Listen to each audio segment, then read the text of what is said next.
아케론 캐릭터 소개에 의하면 갤럭시 레인저를 자칭하는 여행자로 디버프를 활용하여 스택을 쌓아 한 번에 터뜨리는 번개 속성의 공허 캐릭터입니다. 라이덴 메이와 라이덴 쇼군에 이은 호요버스의 세 번째 라이덴 시리즈 아케론. 설정으로도 성능으로도 많은 분들이 큰 관심을 가지고 있을 것으로 보입니다. 잡설은 이만 패스하도록 하죠. 아케론 가이드 시작하도록 하겠습니다. 스킬 설명입니다. 일반 공격, 3도의 횡목, 그냥 평타입니다. 전투 스킬, 팔레 비도. 아케론 고유의 에너지 스택인 꿈조각을 1포인트 획득하고 단일적에게 아즈사카를 1스택 부여하면서 번개 속성 피해를 가합니다. 아케론은 필살기의 딜 지분이 매우 높기 때문에 스킬이 비교적 약하다는 이미지가 좀 있습니다만 의외로 딜링용으로도 꽤 쓸만합니다. 강인도 감소와 스택 쌓기가 1순위고 딜링은 부수적으로 따라오는 것에 가깝지만요. 필살기, 단칼에 끊어낸 붉은 꿈 조각. 적에게 부여한 아즈사카 스택을 소거하면서 번개 속성 피해를 가합니다. 스택을 소거할 때마다 피해 배율이 증가하며 마지막 공격을 가하고 나면 모든 아즈사카를 해체합니다. 현재로서는 유일하게 기존의 에너지 형태를 취하지 않고 스택형으로 사용이 가능한 필살기입니다. 아무래도 아케론의 스킬셋 자체가 필살기를 박아놓는 데에 집중한 메커니즘이다 보니 개소가 정말 살벌한데, 말씀드렸다시피 아즈사카 스택을 소거할수록 딜링이 강해지니 필살기를 최대한 강력하게 때려받고 싶다면 아즈사카가 9스택일 때 사용하는 게 좋습니다. 스택을 쌓는 방식은 패시브 설명과 같이 하겠습니다. 특성, 비에 젖은 단풍, 끝없는 하늘. 꿈조각이 9포인트에 도달하면 필살기를 활성화할 수 있고, 필살기 발동 중에는 약점 속성을 무시하고 적의 강인성을 소모할 수 있으며 모든 적의 모든 속성 저항을 감소시킵니다. 기본적으로는 약점 속성을 카운터 치는 게 보편적이지만 그렇지 않은 경우가 있죠. 그런 경우에 아케론의 패시브가 가진 약점 속성을 무시하는 강인성 소모가 상당히 유용하게 작용할 수 있습니다. 또 파티원이 적을 디버프 상태에 빠뜨리면 아케론이 꿈조각을 획득하고 목표에게 아즈사카를 부여합니다. 여러 마리에게 디버프를 부여한 경우에는 그중 아즈사카가 가장 많은 적에게 아즈사카를 부여하고, 아케론이 필드에 있을 때 적이 퇴장하거나 처치되면 보유한 아즈사카는 스택이 가장 많은 적에게 이전됩니다. 필살기 스택을 얻는 것도, 필살기에 피해젠가 스택을 쌓는 것도 파티원이 부여하는 디버프가 주력이라는 이야기입니다. 블랙스완의 아르카나, 게네빈의 불쇼 등 아무거나 다 되는데, 지속 딜링 쪽은 아무래도 아케론이랑 궁합이 잘 맞진 않으니 페라와 을랑을 채용하여 스택 감소 디버프를 주로 활용합니다. 비술, 피상을 절단한 자아. 정예급 이상의 몬스터에게 명중하면 약점 속성과 무관하게 강인성을 소모시키면서 동시에 필살기를 발동 후에는 꿈조각을 획득하면서 랜덤하게 아즈사카를 부여합니다. 그리고 잡몹을 공격한 경우에는 전투에 진입하지 않고 적을 즉시 처치하는 사기적인 비술이기도 합니다. 거기에 명중하지 않으면 포인트를 소모하지 않는 점도 훌륭하죠. 제레나 스파클은 은신 상태에 돌입하면서 전투를 피하는데, 아케론은 전투 그 자체를 삭제시켜버립니다. 어이가 없죠? 추가 능력, 적귀를 개방하면 전투 시작 시 꿈조각을 5포인트 획득하고 적 하나에게 아즈사카를 5스택 부여합니다.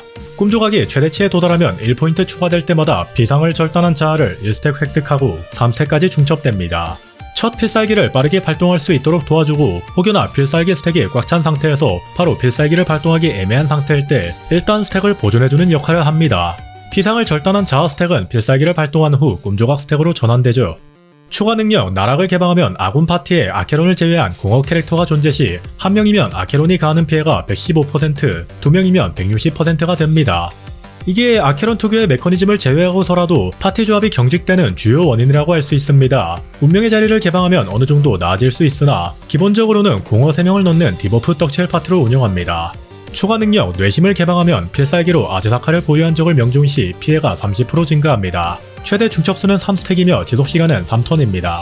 또한 마지막 공격 발동 시 추가로 피해를 6회 가하고, 피해를 가할 때마다 랜덤 단일 적에게 아케론 공격력의 25%만큼 번개 속성 피해를 가합니다.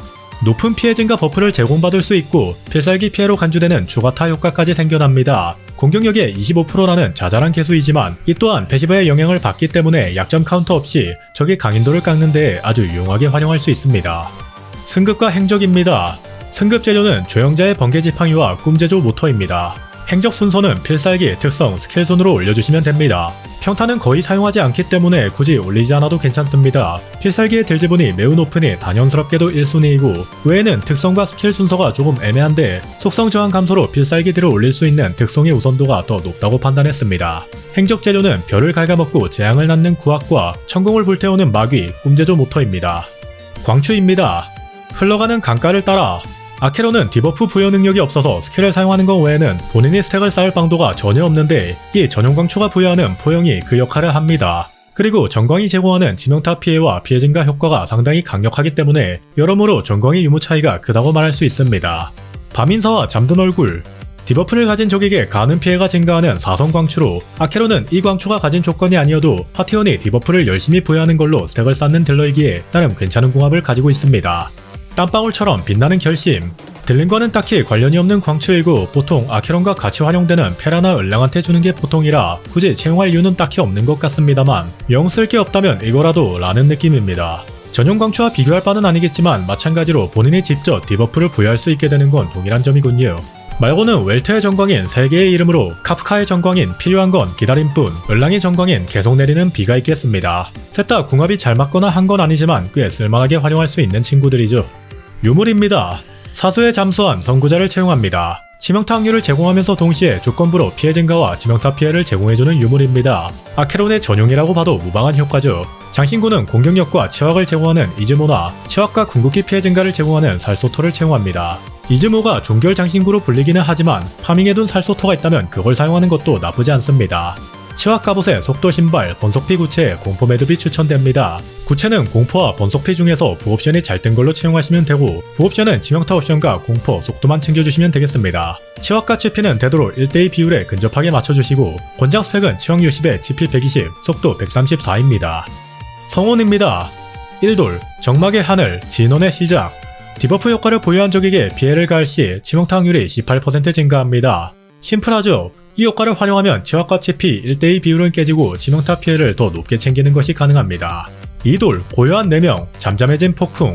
행적, 나락 효과에 필요한 공허 캐릭터의 수가 1명 감소합니다. 자신의 턴이 시작되면 꿈조각을 1포인트 획득하고 동시에 아제사카가 가장 많은 적에게 아제사카를 1스택 부여합니다. 기존의 공허 캐릭터 2명을 넣어야 피해 증가 160%를 제공받던 추가 능력의 조건이 1명으로 줄어들어서 경직돼 있던 파티 조합을 조금 더 유동적으로 구성할 수 있게 됩니다. 스파클 같은 화합 캐릭터를 넣으면서 상당한 이득을 볼 수 있게 되죠. 4돌, 거울 속 존재를 비추는 불길. 적이 전투 진입 시 해당 적을 필살기 피해 취약 상태에 빠뜨려 받는 필살기 피해를 8% 증가시킵니다. 4돌인데 꼴랑 필살기 피해 8%인가 싶죠. 다만 이게 버프가 아닌 디버프라는 점을 생각하면 그렇게 나쁘지만은 않을 겁니다. 적이 올 때마다 필살기 스택이 오르는 것이니 몬스터 웨이브가 계속되는 컨텐츠에서 굉장히 유용하게 활용할 수 있겠죠. 6돌, 속박을 푼 재앙. 필살기 피해의 모든 속성 저항 관통이 20% 증가하며 평타와 스킬을 발동하여 가하는 피해는 필살기 피해로 간주되고 약점 속성을 무시하고 적의 강인성을 소모합니다.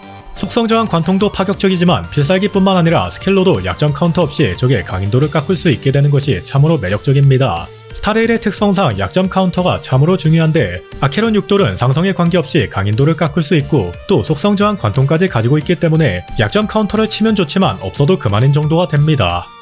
추천 파트입니다.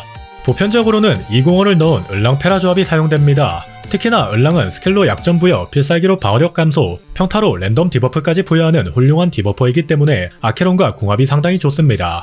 을랑이 없다면 블랙스완이나 게네빈 등의 지들 공허 캐릭을 넣을 수 있을 겁니다.